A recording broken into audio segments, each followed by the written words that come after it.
৭৯ আসনে বিএনপির বিদ্রোহী ৯২ জন, জামায়াতের একটি।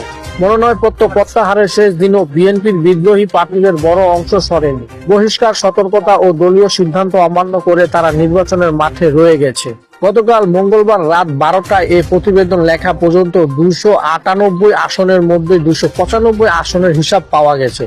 তাতে দেখা যায় ৭৯টি আসনে বিএনপির ৯২ জন নেতা এখনো বিদ্রোহী বা স্বতন্ত্র প্রার্থী হিসাবে রয়ে গেছে। কোনো কোনো আসনে একাধিক বিদ্রোহী রয়েছে। রিটার্নিং কর্মকর্তাদের কার্যালয় থেকে প্রতিনিধিদের প্রাপ্ত তথ্য বিশ্লেষণ করে চিত্র পাওয়া গেছে। শুরুতে ১১৭ আসনে বিএনপির ১৯০ জনের মতো দলীয় সিদ্ধান্তের বাইরে প্রার্থী হয়েছিল। তাদের কারো কারো মনোনয়নপত্র বাছাই পর্বে বাতিল হয়েছে। গতকাল অনেকে প্রত্যাহার করেছে। দলীয় সিদ্ধান্তের বাইরে গিয়ে প্রার্থী হওয়া নেতাদের অন্তত ১০ জনকে বিএনপির প্রাথমিক সদস্য পদ সহ সব পর্যায়ে পদ পদবি থেকে বাদ দেওয়া হয়েছে।